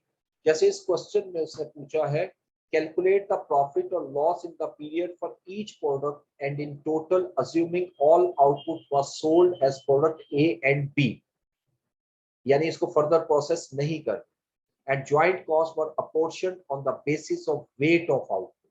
ठीक है जी, ये चीज उसने मांगी। दूसरा कह रहा है, determine whether further processing the product B is worthwhile. हाँ, ये जो आपका बी पार्ट है वो मेरा इस डिसीजन मेकिंग से ताल्लुक रखता है। बहरहाल इसका पहला हिस्सा बहुत ईजी होता है, कोई ये अगेन वही मैं बात करूंगा जनरल है, लेकिन इसको मैं इसलिए करवा रहा हूँ कि उसके साथ है पार्ट, इसलिए। ठीक है, अगर सेपरेट क्वेश्चन होता तो अभी मैं ये ना करवाता। ये पेपर है जी हमारे पास विंटर 2020 का, विंटर 2020 का question number 2।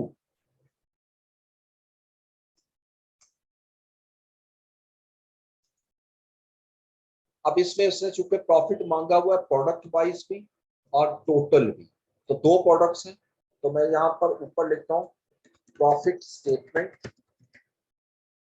Product wise and in total, ये हेडिंग हो जाएगी हमारी। और यहाँ पर हम दो प्रोडक्ट लिखते हैं, product A and product B, और एंड पे मैं लिखूंगा टोटल। अब पहले क्वेश्चन जरा पढ़ लें, इनकम स्टेटमेंट टाइप बनानी है आपको। देखो वो ये कह रहा है जी कि Pace company manufactures product A and B jointly in a single operation. The following information relates to the recent period. Raw material input आपने की है 120,000 केजी, 432,000 कॉस्ट है। कन्वर्जन कॉस्ट आपकी लगी है 348,000। ये जो 780,000 कॉस्ट लगी है जिसको मैंने आपके सामने हाईलाइट कर रहा हूँ, ये याद रखिएगा, ये ज्वाइंट कॉस्ट है, और इसका बी पार्ट से कोई ताल्लुक नहीं, इसका ताल्लुक सिर्फ ए पार्ट से। अच्छा, इसके अलावा जो आउटपुट हुई है वो आपकी 72,000 प्रोडक्ट ए की है और 48,000 प्रोडक्ट बी की। आपने इस 780 की कॉस्ट को इन दोनों को अपोर्शन कर, बस ये काम होता है इसमें आपका। आगे लिखता है product A sold for 8 rupees 60 पैसा per kg and product B can be sold for 7.580 per kg, or alternatively can be further processed to produce the same weight of product BB। या इसको फर्दर प्रोसेस की एक option है, further processing cost of 1.40 पर kg and product BP can be sold for 9 पर KG. Okay, अब आइएगा इसमें, तो सबसे पहले तो फर्दर प्रोसेसिंग को भी छोड़ दो। अब मैं देखता हूँ कि अगर इसको फर्दर प्रोसेस नहीं करता और कॉस्टिंग करता हूँ तो सेल कितनी हो। प्रोडक्ट ए के कितने यूनिट में सेल कर सकता हूँ, 72,000, और प्रोडक्ट ए की सेल प्राइस क्या है, 8.60 पर केजी। ठीक है, इससे जब मैं मल्टीप्लाई करूंगा तो ये सेल आ जाएगी प्रोडक्ट ए की। ये मैं यहाँ वर्किंग शो करता हूँ आपको, 72,000 इंटू 72,000 यूनिट सेल कर रहे हो, एक यूनिट सेल होगा 8.60 से, ये प्रोडक्ट ए की आएगी। और प्रोडक्ट बी की भी कैलकुलेशन कर लो, प्रोडक्ट बी के 48,000 आप यूनिट सेल करोगे और एक यूनिट सेल होगा कितने में, 7.80 में। इसको जब मैं मल्टीप्लाई करूंगा तो ए और बी की सेल आ गई 72,000 इंटू 8.60। ठीक है, और प्रोडक्ट बी की जो सेल आएगी वो आएगी 48,000 इंटू 7.80। अब इन दोनों को ऐड कर लें, इसको ऐड किया तो 993,600 जो है ये मेरी सेल्स आ गई। अब मुझे कॉस्ट चाहिए। अब कॉस्ट जो है ना, यहाँ पर सिंपल ज्वाइंट कॉस्ट हम निकालें, ज्वाइंट कॉस्ट। अब ज्वाइंट कॉस्ट आपने ए और बी में कैसे कैलकुलेट करनी है, सिंपल ज्वाइंट कॉस्ट में मटेरियल भी शामिल है और आपकी कन्वर्जन कॉस्ट भी शामिल है, इसको आपने एलोकेट करना। ठीक है, अब इसको एलोकेट करने के लिए मैं इसको वर्किंग में कन्वर्ट करता हूँ। वर्किंग नंबर 1 है तो बहुत इजी वर्किंग, लेकिन इसको अलग कर, जब सेल में से ज्वाइंट कॉस्ट लेस करूंगा तो जो आंसर आएगा वो मेरा प्रॉफिट होगा,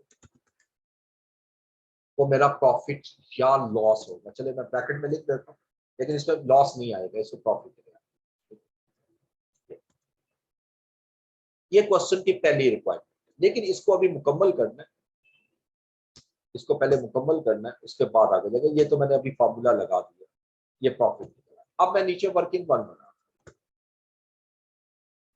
बल्कि इसको साइड पे ले जाते हैं वर्किंग 1 को। अच्छा, वर्किंग 1 में देखें हमने करना क्या, ज्वाइंट कॉस्ट कितनी है मेरी, पहले उसको ज्वाइंट कॉस्ट है मेरी 780,000 जो क्वेश्चन में गिवन। अब इसमें जो, अब वो किस बेस पर अपोर्शन करनी है, वो लिख रहा है joint cost were apportion on the basis of weight of output, यानी जितना वेट है ना उसकी बेसिस पर आप इसको अपोर्शन करोगे। अब वेट है 72,000 और 48,000। ठीक है, तो यहाँ पर लिखता हूँ वेट ऑफ प्रोडक्ट्स या यूनिट्स प्रोड्यूस्ड। तो यूनिट प्रोड्यूस किया आपने किसके, प्रोडक्ट ए के 72,000 और प्रोडक्ट बी के 48,000। तो टोटल कितने यूनिट प्रोड्यूस किए वो यहां ले आते हैं, 72 प्लस 48 120,000। अब मैं ये कह सकता हूं कि ये जो 780,000 कॉस्ट लगी है ये 120,000 यूनिट्स की है। इसको जब डिवाइड करूंगा 780,000 को 120,000 पर, तो 6.50 जो आ रही है ये यूनिट कॉस्ट। जब यूनिट कॉस्ट निकल आई मेरी, अब मैं कॉस्ट अपोर्शन करूँ, कॉस्ट अपोर्शन टू प्रोडक्ट्स। अब मैं अपोर्शन कैसे करूंगा, जितने जितने यूनिट बनाए हैं ना उसको 6.50 से मल्टीप्लाई करूंगा। अब देखो प्रोडक्ट ए के 72,000 यूनिट बनाए और एक यूनिट पे जो कॉस्ट आ रही है वो 6.50, तो 72,000 इंटू 6.50 ये 468,000 की कॉस्ट आ गई। प्रोडक्ट बी की तरफ आइएगा, प्रोडक्ट बी के आपने कितने यूनिट बनाए हैं 48,000 और इस पे भी जो कॉस्ट लगेगी वो 6.50 है अपोर्शन कॉस्ट, 48,000 इंटू 6.50 ये आ गया 312। अब इन दोनों को प्लस करोगे तो एग्जैक्टली वो 780,000 है। यानी आपने किया क्या कि 780,000 की जो ज्वाइंट कॉस्ट है वो आपने अपोर्शन कर दी दोनों प्रोडक्ट्स को, प्रोडक्ट ए को भी और प्रोडक्ट बी को भी। अब इसके लिए इसको यहाँ ले आते हैं, ये आ रही है जी कॉस्ट मेरी 468,000, इसका प्रॉफिट आ रहा है 151 200, और दूसरे का 312 400, और इसका जो प्रॉफिट आ रहा है वो 312 62 400 है, और इसका जो टोटल एक्सपेंस वही 780 है, और टोटल प्रॉफिट 213 600। ये इसका पार्ट 1 था, ठीक है। अब देखो 30 मार्क्स का क्वेश्चन है, इसमें बी पार्ट भी शामिल, तो ये कुछ भी नहीं है क्वेश्चन। अब दूसरा वो कहता है, हाँ अब दूसरा वही क्वेश्चन है कि इसको फर्दर प्रोसेस करना चाहिए या नहीं, तो उसको उसके लिए अब हम वही कॉन्सेप्ट आते हैं।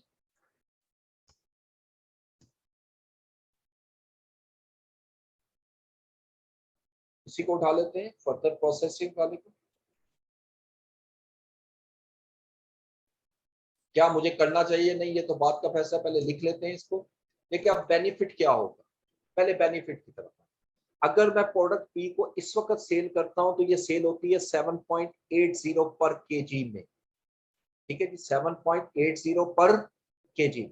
और अगर मैं फर्दर प्रोसेस करता हूं तो ये सेल होगी 9 रुपीज, यानी 1 केजी के अगेंस्ट मुझे कितना बेनिफिट होगा, कितना इंक्रीज होगा revenue, 1.20।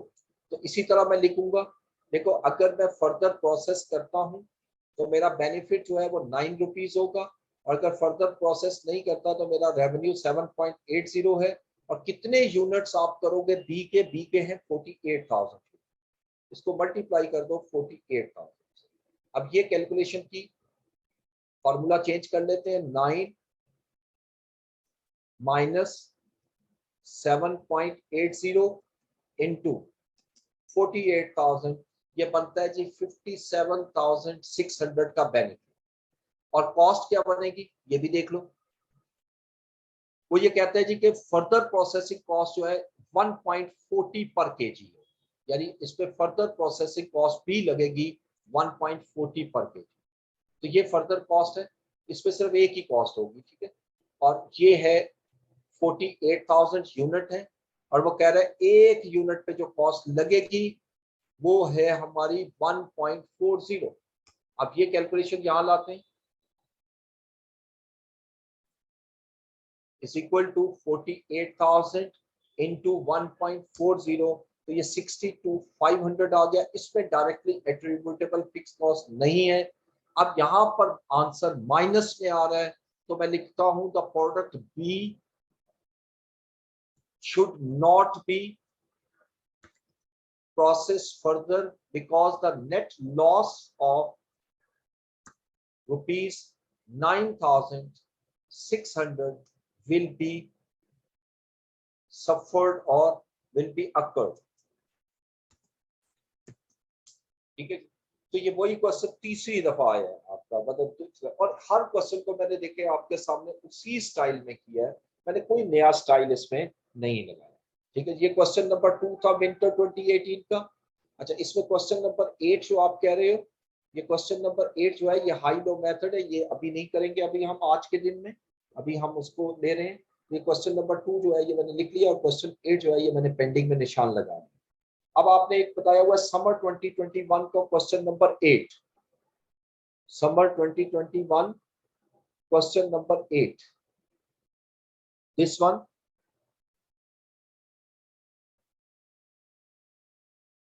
Okay, preserve packaging needs to help the making the decision does achieve or CFO to analysis the cost of running preserve packing department includes that।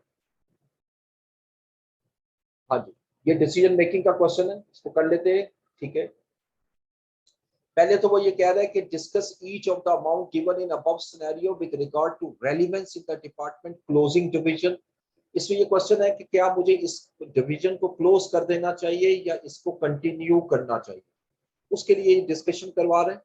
दूसरा कह रहा है कि what type of cost is rupees 110,000 warehouse rental from the viewpoint of cost of packaging department.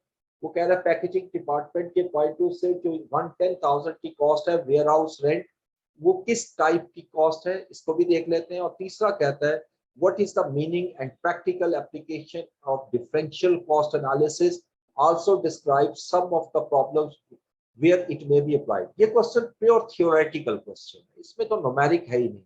इसमें वो आपसे ये नहीं पूछ रहा कि मुझे फर्दर इसको डिसकंटिन्यू करना चाहिए या नहीं करना चाहिए।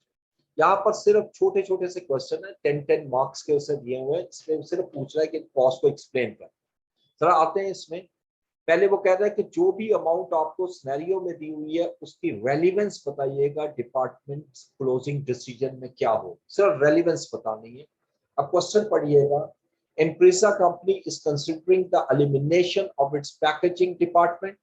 Management has received an offer from an outside firm to supply all Impreza packaging needs.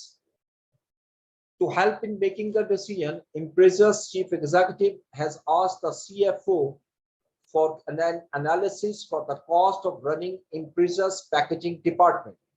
Including in that analysis is rupees 99,100 of rent, which represent the packaging department's allocation of the rent on Impreza's factory's building. If the packaging department is eliminated, the space it will be used, its use will be converted to storage space. Currently, Impreza's rent storage space in the nearby warehouse for rupees 110,000 per year. The warehouse rent would no longer be necessary if the packaging department were eliminated. अच्छा, ये question ये है कि ये किस तरह समझिए कि Impreza कंपनी जो है वो आपकी एक पैकेजिंग डिपार्टमेंट को एलिमिनेट करने का यानी पे डिसीजन लेना चाह रही है कि क्या मुझे अपने पैकेजिंग डिपार्टमेंट को बंद कर देना चाहिए, एलिमिनेट कर देना चाहिए, खत्म कर देना चाहिए। तो मैनेजमेंट के पास एक ऑफर है आउटसाइड फर्म से कि वो जितना भी Impreza पैकेजिंग की हमारी नीड होगी, रिक्वायरमेंट होगी, वो हमें सप्लाई करेगा। ठीक है। To help in making the decision, Impreza CFO has asked the CEO asked the CFO for an analysis of the cost of running Impreza packaging department. तो उसने कहा कि इसको इस डिसीजन में हेल्प करने के लिए Impreza का जो CEO है उसने रिक्वेस्ट की है, उसने कहा है CFO से कि आप इसका एक एनालिसिस बना दें कि Impreza पैकेजिंग डिपार्टमेंट को मुझे कंटिन्यू करना चाहिए या नहीं। अब आइएगा उस क्वेश्चन की तरफ जो यहाँ पूछ रहे। वो कहते हैं जी कि included in that analysis is 99,100 of rent which represents the packaging department allocation of rent on Impreza factory building। देखो ये जो 99,100 की कॉस्ट है जो पैकेजिंग डिपार्टमेंट इस वक्त को आप चार्ज कर रहे हो, ये allocation of rent of Impreza factory building. यानी जो Impreza की जो फैक्ट्री बिल्डिंग है, मैं बिल्डिंग तो यहाँ क्लोज नहीं हो रही, यहाँ सिर्फ पैकेजिंग डिपार्टमेंट क्लोज है। उसका वो हिस्सा जो पैकेजिंग डिपार्टमेंट यूज कर रहा है, एक मतलब स्टोर कह लो यहाँ, या एक ऐसी बिल्डिंग का हिस्सा जहाँ पैकेजिंग हो रही है, तो उसको रेंट एलोकेट कर रहे हैं। अब मेरा सवाल ये है कि अगर मैं इस पैकेजिंग डिपार्टमेंट को एलिमिनेट करता हूं तो क्या मेरा रेंट कम हो जाएगा? आंसर इज नो, क्योंकि रेंट मैं फैक्ट्री बिल्डिंग का दे रहा हूँ। उस फैक्ट्री बिल्डिंग में एक डिपार्टमेंट है, पैकेजिंग डिपार्टमेंट। अब एक डिपार्टमेंट बंद करने से कौन सा रेंट कम हो जाना, तो लिहाजा ये कॉस्ट जो है ये डिसीजन मेकिंग के पॉइंट से रेलिवेंट कॉस्ट नहीं है। और जब भी मैं डिसीजन लूंगा तो ये मेरा कॉस्ट चूंकि सेव नहीं हो रही, इसको मैं बिल्कुल इग्नोर कर दूं। ये चीज आपने डिस्कस करनी है क्वेश्चन नंबर 1 के पार्ट। इसे आगे देखिए, वो लिखता है if the packaging department is eliminated, अगर मैं एलिमिनेट कर देता हूं, the space it use will be converted to storage space. तो फिर ये बात है, वही जो हमारे पास स्पेस है खाली होगी, उसके लिए हम स्टोरेज स्पेस के तौर पर हम उसको रेंट पर दे सकते हैं। Currently, Impreza rent storage space in the nearby warehouse for 110,000 per year। और उसने बताया कि इस वक्त Impreza जो है वो एक स्टोरेज स्पेस को, एक करीबी वेयर हाउस है, उसको 1,10,000 पर रेंट पर उसने दिया हुआ है। तो अब इसका क्वेश्चन ये है कि ये कौन सी कॉस्ट है? ठीक है, देखिए अगर आप गौर से देखिए कि अगर मैं इसको बिल्डिंग को चूंकि वो खाली करता हूँ और ये वकेट हो जाएगा और इसको मैं रेंट पर दे देता हूँ, तो ये मेरी रेंटल इनकम जनरेट होना शुरू हो जाएगी और ये मेरा बेनिफिट जो मुझे कॉस्ट इंकर हो रही है उसको कंपनसेट करना शुरू होगा। ठीक है। उसको कंपनसेट करे। अच्छा, अब दूसरा सवाल ये है, इसके अंदर ये डिस्कशन भी करना जरूरी है कि ये जो 110,000 कॉस्ट है पर ईयर, ये जो आपने स्टोरेज पर दी हुई है, ये तो एक पूरी स्टोरेज स्पेस है। अब क्वेश्चन ये है कि एक के इज देयर पॉसिबल कि ये जो पैकेजिंग डिपार्टमेंट की जो स्पेस है वो एग्जैक्टली उतनी ही स्पेस 110,000 पर रेंट आउट हो जाएगी? आई डोंट थिंक सो कि ये इतने पे होगी, क्योंकि आपने फैक्ट्री रेंट पे ली हुई है 99,100 पे, और पूरी फैक्ट्री ली हुई है, एक डिपार्टमेंट नहीं लिया हुआ, पूरी फैक्ट्री। और आप एक डिपार्टमेंट एक 10 पे रेंट पे नहीं दे सकते, ये डिस्कशन में लाओगे इसको, और कुछ भी नहीं। ठीक है, तो इस क्वेश्चन, ये जो क्वेश्चन है ये सिर्फ थ्योरेटिकल है, न्यूमेरिकल नहीं है। और इसको अगर आप कीजिएगा फिर कहीं मसला आएगा तो हम इसको जरूर डिस्कस कर लेंगे। अब आपका जो मैंने आपको टास्क देना है प्लीज, क्योंकि नेक्स्ट क्लास के अंदर वो मैंने उसको लेके चलना है, तो आपको शुरू करवाया था टॉपिक, उसको लेके चलना है, क्योंकि इससे पहले मैंने इस कोर्स को मुकम्मल करना है हर हालत। और ईद के बाद जो क्लासेस है वो प्रैक्टिस क्लास होगी। तो अब ये जरा जो आपको मैंने दिया था, हाँ, ये जो क्वेश्चंस है ये मैंने अभी आपके सामने, हमने 4 क्वेश्चन किए। अब इसमें क्वेश्चन नंबर 5, क्वेश्चन नंबर 6 और क्वेश्चन नंबर 7, ये 3 क्वेश्चन और हैं। इसको आप जरा कीजिएगा, और अगर इसमें कोई मसला आएगा तो इंशाल्लाह हम जरूर डिस्कस जरूर कर लेंगे। और इसको फिर अगर आप देंगे तो मैं इसको सॉल्व करके भी भेज दूंगा, वो इतना टाइम इसको नहीं लगेगा, लेकिन पहले खुद करो इस क्वेश्चन को कर। ठीक है,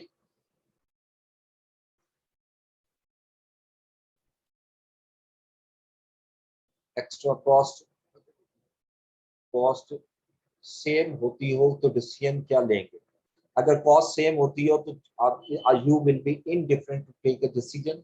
तो फिर हमें यकीनी बात है इन हाउस ही बनाना चाहिए। ठीक है, उसको बाई करने की जरूरत नहीं। और दूसरी बात मैंने अभी आपको बताया, अब फिर उसको मिक्स करते हैं। ये जो आपने क्वेश्चन किया ना, ये वैलिड नहीं है। उसकी रीजन ये है कि ये हो ही नहीं सकता कि आपकी कॉस्ट कम हो जाए। ठीक है, ये वाली जो कॉस्ट है ये कम हो जाए, ये पॉसिबल है। मैंने आपको बताया था कि हमेशा लिमिटिंग फैक्टर के क्वेश्चन के अंदर आपकी जो कॉस्ट है ना बाइंग की, वो हमेशा ज्यादा होगी, और वो कॉस्ट हमेशा कम होगी। ठीक है, ओके, ठीक है, थ्योरी को भी देख लेते हैं।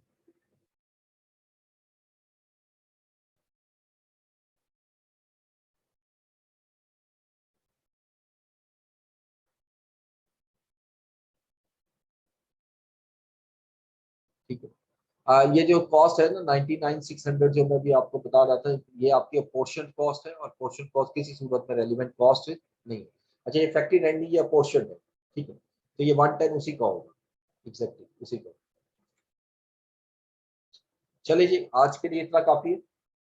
इसमें 1 मिनट आगे नमाज का भी टाइम हो रहा है। इंशाल्लाह नेक्स्ट क्लास में हम इसको डिस्कस करेंगे। ठीक है, अब ये तो पूरा थ्योरी का क्वेश्चन है, इसको मैं यहाँ का डिस्कस नहीं कर रहा। What are the meaning of practical application differential cost analysis, and also describe some of the problem which may be applied.